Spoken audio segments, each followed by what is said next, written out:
Hello, welcome to Dronacharya IAS YouTube channel. I'm Dr. Daman Benipal presenting you daily current affairs covering 18th February 2022. इस video lecture में हम आज के the Hindu newspaper में आए हुए वो सभी इम्पॉर्टेंट न्यूज़ आर्टिकल्स कवर करेंगे जो कि हमारी UPSC preparation point of view से इम्पॉर्टेंट हैं. So let's begin with it. तो चलिए शुरुआत करते हैं आज के हमारे पहले न्यूज़ आर्टिकल के साथ. It is about the Haryana government state law जो कि बेसिकली हरियाणा का जो लोकल यूथ है उसे 75% रिजर्वेशन प्रोवाइड करता है इन दी प्राइवेट सेक्टर जॉब्स. ऐसी जॉब्स जिनकी मंथली सैलरी 30,000 से कम है उन सभी जॉब्स में सारे प्राइवेट सेक्टर में हरियाणा के लोकल यूथ के लिए 75% रिजर्वेशन की प्रोविज़न दी गई. एंड इस लॉ की इम्प्लीमेंटेशन के लिए Punjab and Haryana high court ने इसके ऊपर स्टे ऑर्डर पास किया था. आज ये दोबारा न्यूज़ में है क्योंकि इस पूरे इशू के अंदर सुप्रीम कोर्ट ने जो stay order Punjab and Haryana high court ने लगाया था उसे हटा दिया है. And supreme court has said कि जो हाई कोर्ट है उन्होंने सफिशेंट रीजंस नहीं प्रोवाइड किए, वो ग्राउंड्स नहीं दिए जिसके थ्रू इस लॉ के ऊपर स्टे लगाई गई. Along with this supreme court ने ये भी कहा कि कोई भी लेजिस्लेचर अगर किसी भी तरह का कोई लॉ पास करता है इसे सबसे पहले लीगल मानना चाहिए. एंड अगर उस लॉ की इम्प्लीमेंटेशन पे कोई भी स्टे ऑर्डर लगाया जाता है by any court of law तो उसे प्रॉपरली रीज़न करना चाहिए. एंड इसके चलते सुप्रीम कोर्ट ने ये ऑब्जर्व किया कि जो Punjab and Haryana high court ने हरियाणा के इस लॉ की इम्प्लीमेंटेशन पे जो स्टे ऑर्डर लगाया था उससे रिलेटेड सफिशिएंट रीजंस नहीं प्रोवाइड किए गए. नाउ यहाँ से एक बार ब्रीफ कर लेते हैं हरियाणा गवर्नमेंट का ये जो लॉ है which is basically Haryana state employment of local candidates act, इसके प्रोविजंस क्या हैं. नाउ अगर हम इसकी एप्लीकेशन की बात करें तो पूरी हरियाणा स्टेट में जितनी भी कंपनीज़ हैं, सोसाइटीज़, ट्रस्ट हों, चाहे पार्टनरशिप फर्म्स हों या फिर कोई भी ऐसा पर्सन जो कि 10 और मोर पर्सन को एम्प्लॉयमेंट देता है, एनी एंटिटी विच इज़ इधर नोटिफाइड बाय द गवर्नमेंट, सबके ऊपर ये जो Haryana state employment of local candidates act है ये अप्लाई होता है. साथ ही में this law is applicable for 10 years. तो बेसिकली इस एक्ट की इम्प्लीमेंटेशन पे हरियाणा के अंदर जो प्रायोरिटी है वो हरियाणा के यूथ को दिया जाएगा in terms of jobs in all the private sector companies, institutions, trust, society और industries which are established in the state of Haryana. And इस लॉ के अंदर इवन जो रिलैक्सेशन दी गई है in terms of the residency requirement 15 साल से कम करके इसे 5 ईयर्स पर लेकर आए हैं. तो मतलब कोई भी ऐसा पर्सन जो कि पिछले 5 साल से हरियाणा में रह रहा है they will get a bona fide resident certificate of Haryana. And इसके थ्रू उनको प्राइवेट कंपनीज़ के अंदर ये जो रिजर्वेशन है वो यहाँ से मिलेगी. और इसकी इम्प्लीमेंटेशन को स्मूथ आउट करने के लिए हरियाणा ने एक डेडिकेटेड पोर्टल भी बनाया है which is created by the labour department of Haryana. And जो भी डोमिसाइल कैंडिडेट्स हैं उनको इस पोर्टल के ऊपर अपने आप को रजिस्टर करना है एंड जिसके थ्रू उनकी जो रिक्रूटमेंट्स हैं वो की जाएंगी. अलॉन्ग विद दिस कंपनीज़ को भी अपनी जो वैकेंसीज़ हैं वो इस पोर्टल पे रिफ्लेक्ट करनी होंगी which will be continuously monitored by government. And इस पूरे एक्ट के अंदर जो सैलरी की अपर लिमिट रखी गई है दैट इज़ अप टू 30,000.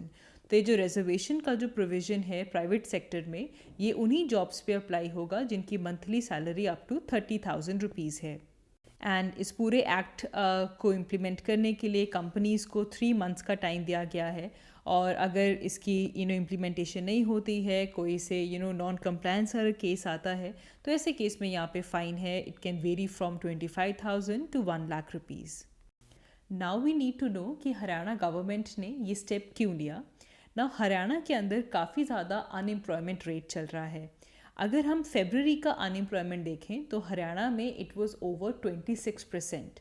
और अगर हम इसे नेशनल एवरेज से कंपेयर करें, national average is less than 7%. तो ये जो डाटा है it was basically according to the centre for monitoring Indian economy. And इसके ये शो करता है कि हरियाणा के अंदर अनएम्प्लॉयमेंट का जो रेट है वो काफ़ी ज़्यादा बढ़ चुका है. इसके अलावा हरियाणा के अंदर जो इंडस्ट्रीज़ की ग्रोथ हुई है उसका इम्पैक्ट लोकल्स पे भी पड़ा है, चाहे वो उनकी डिस्प्लेसमेंट हो, क्योंकि इंडस्ट्रीज़ की ग्रोथ की वजह से उनकी लैंड एक्विजिशन होती है, कहीं पे एग्रीकल्चरल अपॉर्चुनिटीज़ का लॉस होता है, तो जिसकी वजह से जो लोकल्स थे they have suffered a lot. तो इसीलिए लोकल यूथ को प्रमोट करने के लिए ये रिजर्वेशन का प्रोविज़न लेकर आया गया। अलॉन्ग विद दिस, यहाँ जहाँ पर ये इंडस्ट्रीज़ लगी हैं तो देखा जाए तो जो पोल्यूशन है या फिर जो भी इंडस्ट्रियल हजार्ड्स हैं, locals are the first victim of it. तो देयरफॉर अगर they are victim and they have suffered because of these industries, तो उनको पहली प्रायोरिटी देनी चाहिए in terms of employment as well.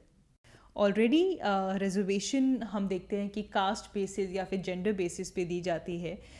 यहाँ पे पॉजिटिव डिस्क्रिमिनेशन किया जा रहा है। जो लोकल्स हैं who are basically suffering from industrialisation, उसको इस एम्बिट में लेकर आया जा रहा है कि उनको यहाँ पे प्रायोरिटाइज किया जाए ना। यहाँ से अगर हम इस एक्ट के सिग्निफिकेंस को समझें, so after the implementation of this entire system, तो इससे हरियाणा का जो यूथ है प्राइवेट सेक्टर के अंदर उनके लिए जो एम्प्लॉयमेंट की जो अपॉर्चुनिटीज़ हैं, जो एवेन्यूज़ हैं, वो काफ़ी ओपन अप हो जाएंगे। इस प्रोविज़न से हरियाणा की जो डेवलपमेंट है वो इंश्योर होगी। जो रिसेंट टाइम्स में जो भी स्टैगफ्लेशन सिचुएशन वहाँ पे रही है वो इससे ओवरकम होगी एंड दोबारा डेवलपमेंट अपनी पेस और अगैन एक अच्छा लेवल ऑफ इंफ्रास्ट्रक्चर हरियाणा में यहाँ से डेवलप होगा। एंड डेफिनेटली इससे जो अनएम्प्लॉयमेंट रेट है वो यहाँ पे कर्ब होगी। एंड बेसिकली इससे जो हरियाणा के अंदर जो ओवरऑल एम्प्लॉयमेंट लेवल है वो इंक्रीज़ होगा। और इससे हम इवन रिलेट कर सकते हैं with the morale of the citizens over there. It will definitely level up the morale of the youth and specially वो जो कि अनएम्प्लॉयड थे या फिर जिनको ऐसे इंसेंटिव्स नहीं मिल रहे थे, उनके लिए ये बहुत बड़ा मोराल बूस्टर होने वाला है। अलॉन्ग विद दिस, क्योंकि यहाँ से स्टेट के अंदर ही एम्प्लॉयमेंट अपॉर्चुनिटीज़ इंक्रीज़ होंगी, तो जो माइग्रेशन है वो यहाँ से डिस्करेज होगा। अगर हम देखें कि किसी भी एरिया में माइग्रेशन कब होती है, जब वहाँ पे लोकली जो अपॉर्चुनिटीज़ हैं वो ख़त्म हो जाएं, तो इससे definitely it is going to discourage the pattern of migration. Along with this, जो यहाँ पे प्राइवेटाइजेशन इंक्रीज़ हो रही है, central government is also pushing for the national monetisation pipeline. और ऐसे जो लॉज हैं they are definitely boom for the local population. Now क्योंकि 75% रिजर्वेशन काफ़ी बड़ा नंबर है, तो डेफिनेटली यहाँ पे जो बायसनेस है वो एलिमिनेट होगी। बहुत बार देखा जाता है कि there some inherent biasness in the corporate sector against some minorities और दलित्स। तो ये जो रिजर्वेशन है इट विल मेक श्योर कि कोई किसी भी तरह की जो बायसनेस है वो यहाँ पे एलिमिनेट हो। इसी के साथ साथ ये इवन जो एग्रेरियन क्राइसिस है उसको एड्रेस करने में भी हेल्प करेगा। So those people who wants to do some job and instead of practising farming, उन सब के लिए यहाँ पे एक बड़ा ऑप्शन ओपन अप हो जाएगा। एंड साथ ही में LPG रिफॉर्म्स, जो liberalisation, privatisation and globalisation reforms थे, इसकी वजह से लोकल लेवल पे एक और क्राइसिस देखा गया कि जो जॉब मार्केट थी उनमें बड़ी जॉब्स जो थी वो फॉरेनर्स को मिली थी। तो नाउ क्योंकि यहाँ पे रिजर्वेशन रखी जाएगी, so this will somehow return the jobs to the native population. Now यहाँ से एक बार क्विकली ब्रीफ कर लेते हैं कि कॉन्स्टिट्यूशनल वाइज एंड अगर हम इसका लीगल प्रोविजंस देखें कि किस तरह स्टेट गवर्नमेंट्स लोकल्स के लिए जो जॉब्स हैं वो रिजर्व कर रही हैं, एक बार इससे क्लियर कर लेते हैं। Now according to article 16 deals with public employment. वहाँ पे हमारे पास क्लॉज 3 है, it provides for residence as a criteria. तो कॉन्स्टिट्यूशन में we have residence as a criteria for public employment. Now ये कॉन्स्टिट्यूशन बताता है। इसके अलावा 1957 में एक एक्ट आता है हमारे पास which was passed by parliament to abolish residence as a criteria for jobs. इस एक्ट को कहा जाता है public employment requirement as to residence act 1957। Now इसके अंदर कुछ एक्सेप्शंस रखी गई। आंध्र प्रदेश, मणिपुर, त्रिपुरा एंड हिमाचल प्रदेश, इन 4 स्टेट्स को छोड़कर पार्लियामेंट ने ये एक्ट पास किया which abolished residence as a criteria for job. Similarly article 16(2) के अंदर language is not mentioned as a criteria of non discrimination. Therefore बहुत सारी स्टेट्स ऐसी हैं जो कि स्टेट लैंग्वेज को का एक मैंडेटरी फैक्टर रखती हैं इन terms of their public employment. Now for example, अगर आपको पंजाब गवर्नमेंट की कोई भी जॉब लेनी है तो यहाँ पे पंजाबी इज़ मैंडेटेड कि आपको पंजाबी आनी चाहिए। तो क्योंकि आर्टिकल 16 के अंदर लैंग्वेज को नॉन डिस्क्रिमिनेशन क्राइटेरिया के तौर पे मेंशन नहीं किया गया, therefore states use it as a mandate for public employment. इसके अलावा अगर हम आर्टिकल 371 देखें तो there are certain powers which are awarded to few states. Like अगर हम आंध्र प्रदेश की बात करें, so they have power to have direct recruitment of local cadre in specific areas. वहाँ पे आर्टिकल 371D वहाँ पे आता है। So there are certain loopholes in our constitution जो कि बेसिकली जो स्टेट गवर्नमेंट्स हैं जिनके थ्रू लोकल्स के लिए जो जॉब्स हैं उन्हें रिजर्व किया जा सकता है।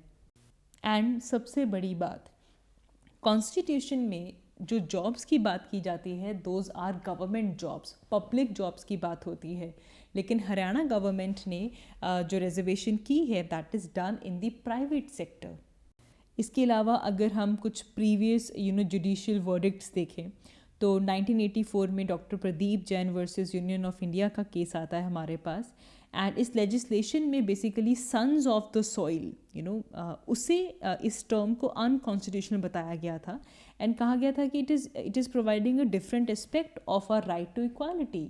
जब हम सन ऑफ सॉइल की बात कर रहे हैं तो कंट्री के अंदर जो इक्वालिटी का जो प्रोविज़न है ये उसे यहाँ पे अगेंस्ट आता है। Similarly we have Sunanda Reddy versus state of Andhra Pradesh 1995 case. इसके अंदर सुप्रीम कोर्ट ने कहा कि ये जिससे पहले जो प्रदीप जैन वाली स्टेटमेंट थी it was to strike down a state government policy. उसके अंदर 5% एक्स्ट्रा वेटेज दी गई थी उन कैंडिडेट्स के लिए जिन्होंने तेलुगु को पढ़ा था as a medium of instruction.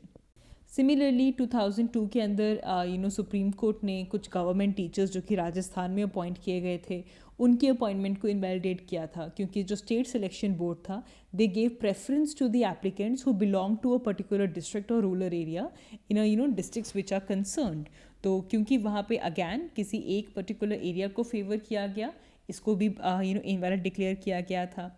2019 के अंदर इलाहाबाद कोर्ट ने एक और रिक्रूटमेंट नोटिफिकेशन को स्ट्राइक डाउन किया था क्योंकि बेसिकली उसके अंदर प्रेफरेंस दी जा रही थी उन वेमेन के लिए who are original residents of UP only. ना अगर हम देखें ऐसे लॉज की अगर हम बेसिस को समझें तो इसको इवन वोट बैंक पॉलिटिक्स के साथ रिलेट कर दिया जाता है। हरियाणा के केस में वहाँ पे जो जॉबलेसनेस है उसे यहाँ पे साइट किया। बहुत बार ऐसा होता है कि समवेयर वी सी कि state is full of talent and ऐसे टैलेंट को अकोमोडेट करने के लिए भी बहुत बार ऐसे लॉज बनाए जाते हैं। इकोनॉमिक रिसेशन से बाहर उभरने के लिए भी इस तरह के लॉज की हेल्प ली जाती है। Well state governments can come up with certain incentives as well. ऐसी कंपनीज़ जो कि लोकल यूथ को ट्रेन करती हैं उन कंपनीज़ को इंसेंटिव्स दिए जा सकते हैं। आगे बढ़ते हैं, हमारा नेक्स्ट न्यूज़ आर्टिकल मुल्ला पेरियार डैम से रिलेटेड है।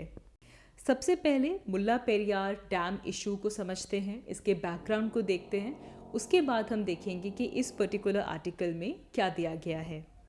मुल्ला पेरियार डैम इसे 1895 में बनाया गया था। It is present on Periyar river and this dam is present in Kerala. Kerala के जो वेस्टर्न घाट्स हैं वहाँ पे ये डैम प्रेजेंट है and it is it lies very adjacent to the Periyar wildlife sanctuary. Well, Mulla Periyar dam को लेकर एक इशू उठा जब यूनाइटेड नेशंस की university institute for water environment and health इन्होंने मुल्ला पेरियार डैम को लिस्ट किया इन world's big dam that needs to be decommissioned. Basically Mulla Periyar dam को डीकमीशन करने की बात की गई एंड इसे लेकर जो रीज़न स्टेट किया गया वो ये था कि Mulla Periyar dam सेस्मिकली active area में प्रेजेंट है जिसकी वजह से इसका जो रिस्क ऑफ फेलियर है वो काफ़ी ज़्यादा हाई है। अलॉन्ग विद दिस ये जो डैम है it is getting aged, therefore it possesses threat to human safety and environment. लेकिन ये जो डीकमीशनिंग का जो था कि मुल्ला पेरियार डैम को डीकमीशन कर दिया जाए, इसे तमिलनाडु स्टेट गवर्नमेंट ने अपोज किया ना। तमिलनाडु यहाँ पे कहाँ से आ गया? It is interesting to note that कि ये जो मुल्ला पेरियार डैम है it is situated in Kerala, लेकिन इसका जो एडमिनिस्ट्रेशन कंट्रोल है that is with Tamil Nadu. This is because कि इसे लेकर एक लीज एग्रीमेंट हुआ था between the former state of Travancore which is right now Kerala and British government, and जिसके थ्रू इसका जो लीज एग्रीमेंट है इसे इनहेरेंट किया गया था। तो ये जो डैम है ये केरला में सिचुएटेड है, बट इसकी जो एडमिनिस्ट्रेटिव कंट्रोल है that is with Tamil Nadu. And ये जो मैटर है ये अभी भी सुप्रीम कोर्ट के अंदर प्रेजेंट है।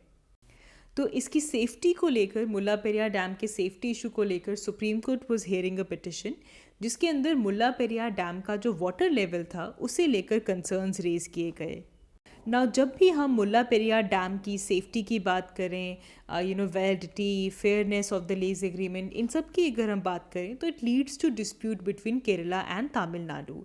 एंड हम अगर काफ़ी टाइम से अगर आप करंट अफेयर्स फॉलो करेंगे तो you will see that many times Kerala even accuse Tamil Nadu कि वो बहुत ही सडनली वाटर को रिलीज़ कर देते हैं, एंड ये बहुत ही commonly we see such accusations which are done between the states. 1979 में मुल्ला पेरियार डैम की सेफ्टी को लेकर काफ़ी ज़्यादा इश्यू इरप्ट हुआ, जिसके बाद 1979 में सेंट्रल वाटर कमीशन ने डिसाइड किया कि मुल्ला पेरियार डैम का जो वाटर लेवल है इसे 152 फीट से रिड्यूस करके 136 फीट पर लेकर आना होगा, सो दैट तमिलनाडु जो डैम का जो स्ट्रेंथनिंग का वर्क है इसे कंप्लीट कर सके। बट 1990s में तमिलनाडु ने ये डिमांड की कि जो वाटर लेवल है इसे रिस्टोर करना चाहिए as they have completed the task. लेकिन कोई भी कंसेंसस नहीं बना between Kerala and Tamil Nadu, therefore ये जो मैटर था ये सुप्रीम कोर्ट के पास लेकर गए। नाउ इसमें हमारे पास दो सेपरेट जजमेंट्स आती हैं, 2006 एंड 2014। नाउ सुप्रीम कोर्ट ने कहा कि जो वाटर लेवल है इसे रेज कर देना चाहिए टू 142 फीट, एंड जिसके बाद सुप्रीम कोर्ट ने डायरेक्ट किया that we need a supervisory committee जिसका वर्क होगा कि दे नीड टू स्पेसिफाई कि जो वाटर लेवल है वो कितना मेंटेन होना चाहिए मुल्ला पेरियार डैम के अंदर। एंड इस पूरे इशू को लेकर केरला ने ये कहा है कि जो 2014 की जजमेंट थी जिसके अंदर सुप्रीम कोर्ट ने तमिलनाडु को अलाउ किया that they can raise the water level in the Mulla Periyar dam from 136 to 142 feet, इसके लिए they need a comprehensive review. And जिसके अंदर उन्होंने इवन जो 2021 में चामोली डिज़ास्टर जो आया था उत्तराखंड में at the site of Tapovan dam, इसे वहाँ पे साइट किया, एंड दे रिफ्लेक्टेड कि इससे कितने ज़्यादा लोगों की जो लाइफ्स हैं वो डेंजर में आ जाती हैं, those who are living down the stream. And now क्योंकि यहाँ पे वाटर लेवल इंक्रीज़ करने की बात की गई थी 2014 जजमेंट में, तो इसको लेकर ये भी पॉइंट किया गया कि पिछले 4 सालों में अगर हम मॉनसून का पैटर्न देखें तो monsoon has been very excessive and erratic rainfall, and therefore इससे जो डेंजर है वो काफ़ी ज़्यादा इंक्रीज़ हो जाता है। इसे लेकर इवन केरला ने ये भी स्टेट किया कि हम उस टाइम पे हैं इन्वायरमेंटल चेंज के अंदर जहाँ पे मुल्ला पेरियार डैम जो कि 126 ईयर्स ओल्ड है, अगर हम इसकी जितनी भी रिजुविनेशन कर लें still this dam is deteriorated, and इसके अंदर उतनी स्ट्रेंथ नहीं है कि हम ये ऐसे तरह की जो कोई भी सर्कमस्टांस आती है, चाहे वो सेस्मिक हो चाहे वो एक्सेसिव रेनफॉल हो, उसे वहाँ पे वो मैनेज कर सके। तो इसे लेकर main concern Kerala government is showing कि वो लोग जो कि पेरियार रिवर स्ट्रीम के डाउन साइड पे रहते हैं they are concerned about their life and property. आगे बढ़ते हैं, हमारा next news article Indian neutrino observatory से रिलेटेड है। सबसे पहले न्यूट्रिनोज को समझते हैं। सो न्यूट्रिनोज वो detected in 1959 and these are the second most abundant particles in the world after photon. Light particles के बाद सेकेंड अबंडेंट पार्टिकल के तौर पे आता है न्यूट्रिनो। तो मतलब अगर हम एक क्यूबिक सेंटीमीटर लें स्पेस का तो उसके अंदर बिलियंस ऑफ न्यूट्रिनोज पास कर रहे हैं every second, as they are the second most abundant particle in the world. Neutrinos they have no charge and इनका बहुत ही कम रादर ज़ीरो मास प्रेजेंट होता है, and they interact only via very weak subatomic force और gravity. And neutrinos को लेकर ये कहा जाता है कि the created by radioactive decay, या फिर सुपरनोवा के टाइम पे अगर कॉस्मिक रेज कहीं पे स्ट्राइक करती हैं, किसी एटम पे स्ट्राइक करती हैं, तो उस दौरान न्यूट्रिनोज क्रिएट होते हैं। So according to standard model of particle physics neutrinos को मासलेस कंसिडर किया जाता है, लेकिन कुछ रीसेंट एक्सपेरिमेंट्स हुए हैं जिसके अंदर ये शो हुआ है कि ऑल्दो जो न्यूट्रिनोज हैं they have zero charge, they are charge neutral, but they do have some mass which is very small, जिसके चलते फिज़िक्स में अभी फ़िलहाल न्यूट्रिनो के मास को डिटरमाइन करना एक सबसे बड़ा या फिर सबसे ओपन प्रॉब्लम है, and therefore neutrino detectors are used to study the details of interactions between these particles. And neutrinos बहुत ही seamlessly they can pass through any object, चाहे वो ह्यूमन बीइंग हो, मशीन्स हो, इवन अर्थ की surface हो. It's very hard to even notice them. And this is the reason why scientists have to go deep underground to set up some special detector to catch very faint signals of neutrinos in an environment that is very relatively free from noise and disturbance. Now इसी को लेकर all India level पे all India based neutrino observatory को setup करने का plan किया गया था इन तमिलनाडु का जो बोधी वेस्ट हिल्स हैं वहाँ पे से सेटअप किया जाने वाला था इन थेनी डिस्ट्रिक्ट. एंड इसके अंदर बेसिकली ये एक मल्टी इंस्टीट्यूशनल एफर्ट है जिसके अंदर world class underground lab prepare की जाएगी with a rock cover of approximately 1200 metres, ताकि बेसिकली जितनी भी हाई एनर्जी और जो न्यूक्लियर फिजिक्स रिसर्च हैं ये यहाँ पे कंडक्ट हो सके. इसके अलावा we need to know the national neutrino collaboration group. It includes more than 50 scientists from 15 institutions and universities in India. And इनका टास्क है कि इंडियन न्यूट्रिनो ऑब्जर्वेटरी के अंदर न्यूट्रिनोज की एक्टिविटी को स्टडी करना and to come up with a proposal for the underground neutrino lab. ये जो पूरा का पूरा मिशन है it is funded by department of atomic energy and department of science and technology. यहाँ पे न्यूट्रिनोज और एंटी न्यूट्रिनोज जो कि हमारे एटमॉस्फेयर में अर्थ के एटमॉस्फेयर में प्रोड्यूस होते हैं उनको स्टडी करने का यहाँ पे ऑब्जेक्टिव रखा गया है. तो बेसिकली यहाँ पे एक अंडरग्राउंड लैब बनाई जाएगी बोधी वेस्ट हिल्स के अंदर, और जो कंस्ट्रक्शन है इसके अंदर मैग्नेटाइज्ड आयरन कॉलरीमीटर डिटेक्टर को बनाया जाएगा जो कि बेसिकली न्यूट्रिनोज की स्टडी में हेल्प करेगा. And this magnetized iron calorimeter, this is going to be world's largest magnet which is going to be set up in India. And इसके लिए इवन एक inter institutional centre for high energy physics भी बनाया जाएगा eight Madurai. तो जो भी observations होंगी इससे हमारे जो न्यूट्रिनो पार्टिकल्स की जो प्रॉपर्टीज़ हैं वो क्लियर होंगी, एज इनका जो मेन सोर्स है that is either sun and the earth's atmosphere. And it will also help in developing the model of physics, and जो भी हमारा जो standard model of particle physics है उसको डेवलप करने में ये हेल्प करेगा. नाउ ये जो हमारी पार्टिकल फिज़िक्स है इसके अंदर मेनली 4 फंडामेंटल फोर्सेस जो हैं electromagnetic, weak and strong interactions, gravitational force, इन सबको यहाँ पे इंक्लूड किया जाता है. तो यहाँ पे इवन जो एलिमेंट्री पार्टिकल्स हैं इलेक्ट्रॉन्स, प्रोटॉन्स, न्यूट्रॉन्स, इन सब को स्टडी किया जाएगा. And it can also have great impact on nuclear and particle physics, astrophysics, cosmology, medical imaging. Therefore, neutrino को ऑब्जर्व करने के लिए इस ऑब्जर्वेटरी को बनाया जाएगा.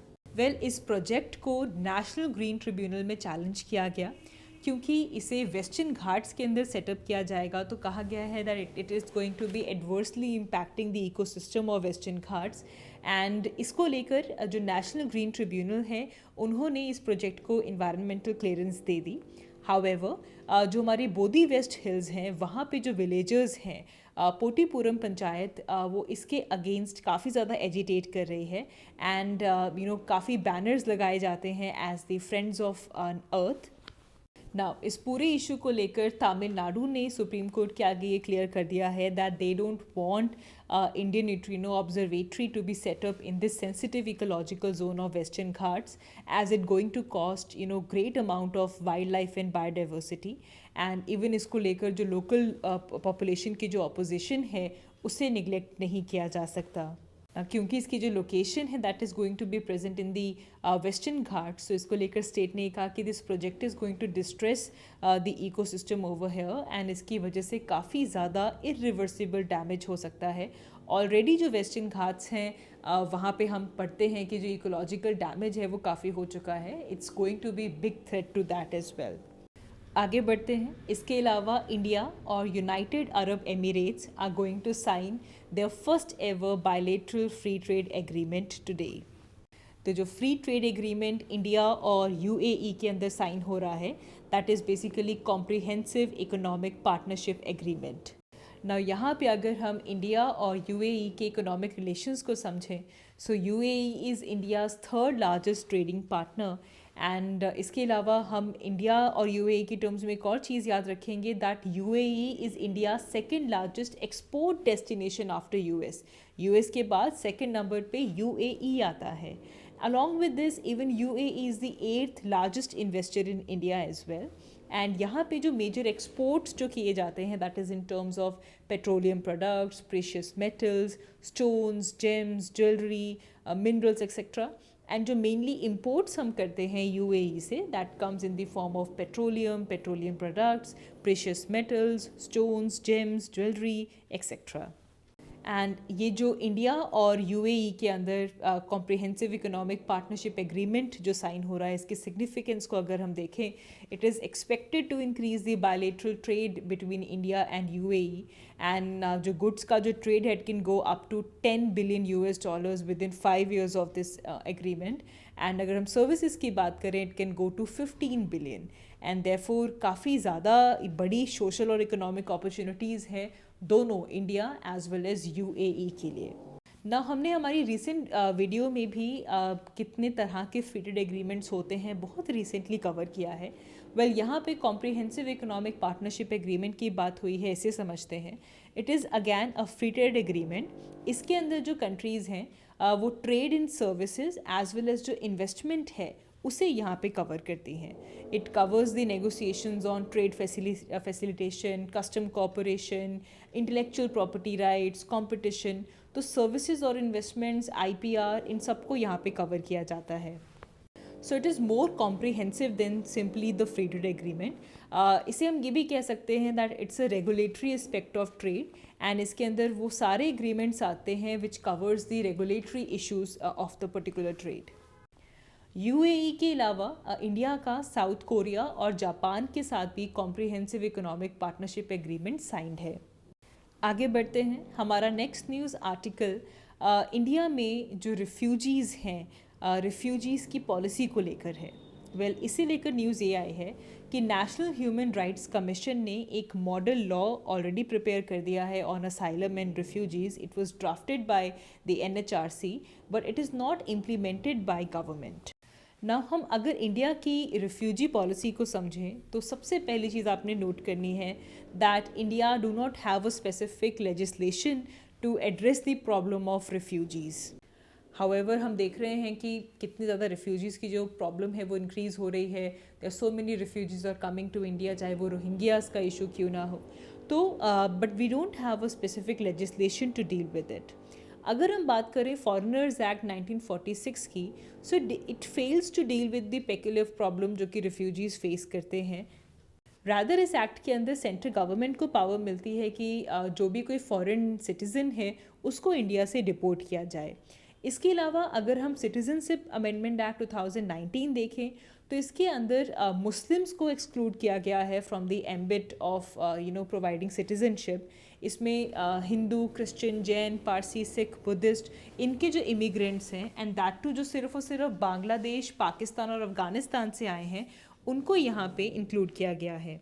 एंड सबसे बड़ी चीज़, इंडिया 1951 रिफ्यूजी कन्वेंशन इसकी पार्टी नहीं है। एंड इसी के साथ साथ इसकी जो 1967 का जो प्रोटोकॉल है इसका इंडिया पार्ट नहीं है। And these two are the most important legal document when it comes to refugee protection. Now however India 1951 refugee convention या फिर 1967 प्रोटोकॉल का पार्टी नहीं है, लेकिन इंडिया का ये रिकॉर्ड रहा है कि रिफ्यूजी प्रोटेक्शन इंडिया हमेशा ग्रांट करता है। ये इंडिया का मॉरल ट्रेडिशन रहा है जिसके अंदर जो फॉरेन पीपल हैं या फिर पीपल फ्रॉम फॉरेन कल्चर, उनको यहाँ पे असिमिलेट किया जाता है। अलॉन्ग विद दिस, अगर हम हमारे इंडियन कॉन्स्टिट्यूशन का सोल देखें तो it we respect the life, liberty and dignity of a human being. And इसे लेकर इवन सुप्रीम कोर्ट ने भी NHRC versus state of Arunachal Pradesh में भी ये कहा कि वो सभी राइट्स जो कि सिटीजन्स को मिलते हैं, including the person of foreign citizens, they are also entitled to right to equality, right to life. ना यहाँ पे हमें ये समझना होगा कि इंडिया ने 1951 का जो रिफ्यूजी कन्वेंशन है इसे साइन क्यों नहीं किया, why India is not party. Now 1951 convention में रिफ्यूजीज़ को डिफाइन किया गया है as those who come out of violation of civil and political rights. यहाँ पे इकोनॉमिक राइट्स इंडिविजुअल को डिफाइन नहीं किया जाता। लाइक फॉर इंस्टेंस इस डेफिनेशन के अकॉर्डिंग वो पर्सन जिनको पॉलिटिकल राइट्स डिप्राइव किए जाते हैं उनको यहाँ पे कंसिडर किया जाता है। इकोनॉमिक राइट्स की यहाँ पे बात नहीं की जाती ना। अगर इकोनॉमिक राइट्स को भी रिफ्यूजीज़ की डेफिनेशन में इंक्लूड किया जाएगा so it will become a major burden of the developed world. And इसी के साथ साथ अगर हम साउथ एशिया के पर्सपेक्टिव से भी देखें तो अगर ये इकोनॉमिक राइट्स को इंक्लूड कर दिया जाएगा तो ये बहुत बड़ा प्रॉब्लम बन जाएगा कंट्रीज़ लाइक इंडिया के लिए भी। नाउ इंडिया के अंदर रिफ्यूजीज़ को लेकर पॉलिसी को लेकर काफ़ी बड़े चैलेंजेस भी हैं। नाउ अगर हम रीसेंट पास देखें तो नेबरिंग कंट्रीज से बहुत सारे लोग ऐसे हैं जो कि इलीगली माइग्रेट करते हैं इंडिया के अंदर, एंड नॉट बिकॉज कि वहाँ पे स्टेट प्रोसिक्यूशन हो रहा था, in the search of better economic opportunities.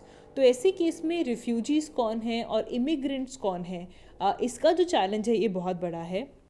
लेकिन जब भी डिबेट होती है अबाउट इलीगल माइग्रेंट्स या फिर रिफ्यूजीज़ की अगर हम बात करें तो इन दोनों कैटेगरीज़ को इकट्ठे बंच कर दिया जाता है।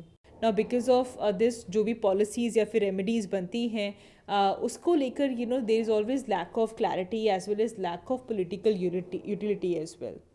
एक और चीज़, क्योंकि हम जो फॉरेनर्स एक्ट है 1946 का इसे फॉलो करते हैं तो इसके हिसाब से रिफ्यूजीज़ और जो इलीगल माइग्रेंट्स हैं उन सबको एक ही कैटेगरी के तौर पे देखा जाता है ना। यहाँ पे इवन एडहॉकिज्म जो है वो भी प्रमोट होता है ना, क्योंकि हमारे पास कोई भी लीगल फ्रेमवर्क नहीं है तो ऐसे केस के अंदर गवर्नमेंट ऑफिस में किसे पिक किया जाएगा, किसे चूज़ किया जाएगा, कैसे रिफ्यूजी को एडमिट किया जाएगा, किस पॉलिटिकल या फिर जियोग्राफिकल रीज़न की वजह से, तो एक तरह का एडहॉकिज्म रिफ्लेक्ट करता है।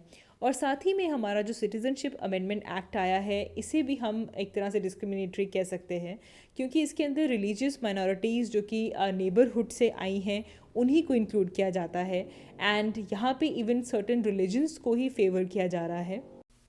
So that is it, that is all for this video. हमने इस वीडियो में आज के न्यूज़पेपर में जो भी इम्पॉर्टेंट न्यूज़ आर्टिकल्स थे हमारे प्रिपरेशन पॉइंट ऑफ व्यू से उन्हें डिस्कस किया। If you like this video, do like and comment down below. I will see you in my next one. Thanks for watching.